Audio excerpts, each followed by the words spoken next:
শুভ সন্ধ্যা। News নির্ভিকের সমস্ত দর্শককে news নির্ভিকে স্বাগত জানাচ্ছি। আমি আপনাদের সামনে যে বিষয়টি নিয়ে কথা বলবো, এসআইআর নিয়ে। আপনারা জানেন ইতিমধ্যে পশ্চিমবঙ্গে এসআইআরের কাজ সম্পূর্ণ হয়েছে এবং সমস্ত বিএলওরা তারা সাবমিট করে দিয়েছে, এবং যারা আপনারা অনলাইনে ফিল আপ করেছেন ফর্ম 11 তারিখে কাল শেষ হয়েছে। তো একটি গুরুত্বপূর্ণ আপডেট হচ্ছে, আপনাদের অনেকে যারা ফর্ম ফিল আপ করেছেন কিছুটা ভুল ভ্রান্তি হয়েছে বা মিসম্যাচ হয়েছে নামের। সাপোজ আপনার বাবার নাম বা আপনার নামের সঙ্গে কোনো মিসম্যাচ হয়েছে, এরকম যদি হয়ে থাকে তো বিএলওর কাছে বিএলও অ্যাপে সেই সমস্তগুলো রিটার্ন এসছে কিছু, সেখানে বিএলওর কাজ ছিল সেটাকে এডিট করে ভেরিফাই করে সাবমিট করা। তো কাজেই কিছু ফর্ম এরকম এসছে, মানে এরকম বলা হয়েছিল, ইনস্ট্রাকশন এরকম দেওয়া ছিল যে আপনার 2002 সালে যেমন আছে বাবার নাম ভুল থাকলে ভুল এবং ঠিক থাকলে যেমন আছে তেমনটাই লিখতে, এরকম ইনস্ট্রাকশন দেওয়া হয়েছিল। এবং 2025 সালের লিস্ট অনুযায়ী 2025 সালে যেমন বানানো আছে তেমনটাই দেওয়ার জন্য। কাজেই আমি বিএলওর সঙ্গে কথা বলেছি, কয়েকটা বিএলওর সঙ্গে কথা বলেছি, আমার পরিচিত যারা বিএলও আছেন তাদের সঙ্গে আমি কথা বলেছি।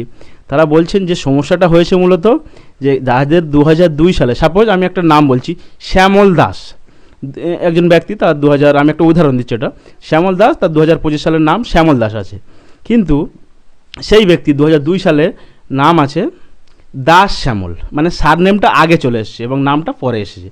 তো এরকম অনেকের আছে আপনাদের, সে হিন্দু মুসলিম খ্রিস্টান যেই থাকুক, অনেকের এরকম এই সমস্যাটা আছে, মানে 2002 সালে আগে টাইটেল বা সারনেম, পরে হচ্ছে নাম।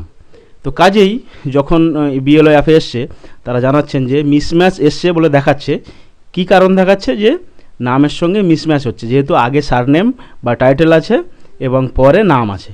যেহেতু আপনার 25 সালের নাম ঠিক আছে, মানে শ্যামল দাস, শ্যামল আগে নাম আছে তারপরে দাস আছে টাইটেল, তো এই কারণে কিন্তু মিসম্যাচ দেখাচ্ছে। তো এই যে ব্যাপারটা, তো বিএলওর সঙ্গে কথা বলেছি, তো ওদের কি করণীয়, ওনাদের যে ভেরিফাই করার অপশান আছে, ওনারা যে ব্যক্তিকে চেনেন বা জানেন সেই অনুযায়ী তিনি ভেরিফাই করে দিচ্ছেন। এবার কাজেই আপনাদের একটি ভয় থাকার কথা, সেটা হচ্ছে যদি বিএলও না ভেরিফাই করেন, মানে যদি না জানেন যে হ্যাঁ ওই লোক ব্যক্তি আদৌ ছিলেন কি না বা ভুলভাল যদি থাকে, তাহলে কিন্তু ভেরিফাই করবেন না।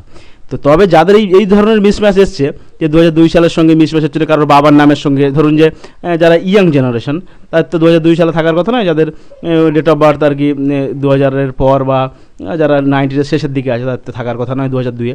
তো কাজে তাদের আত্মীয় বা বাবা মায়ের নাম আছে, তো সেক্ষেত্রেও বাবা মায়ের নামের ভুল থাকার মানে সম্ভাবনা থাকে, যে আগে সারনেম বা পরে নাম এরকমভাবে থাকে, তাহলে সেক্ষেত্রে সেই মানে ছেলে বা মেয়ের ক্ষেত্রেও কিন্তু এই মিসম্যাচটা আসছে। প্রত্যেকটা বিএলওর কাছে কিন্তু সেম জিনিসটাই যাচ্ছে, তারা আশা করছি তারাও ভেরিফাই করে ঠিক করে সাবমিট করছেন।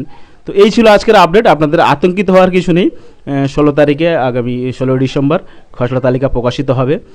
খসড়া তালিকা আপনারা ওয়েবসাইটেও চেক করে নিতে পারবেন, এবং তার সঙ্গে সঙ্গে যাদের নাম থাকবে না পঞ্চায়েত অফিসে বা বিভিন্নভাবে আপনাদের কাছে নোটিশ পাঠানো হবে, এবং যে সমস্ত ডকুমেন্টের লিস্ট আছে সেগুলো দেখানোর জন্য বলা হবে। তো আপনারা জানেন ইতিমধ্যে নিউজ নির্ভিকের আমাদের পোস্ট করা আছে প্রয়োজনীয় ডকুমেন্ট বা নথিগুলো, বা ইলেকশন কমিশনের ওয়েবসাইটেও আপনারা পেয়ে যাবেন বা ফেসবুক পেজেও পেয়ে যাবেন। তো আজকের এটুকু আপডেট ছিল, ধন্যবাদ।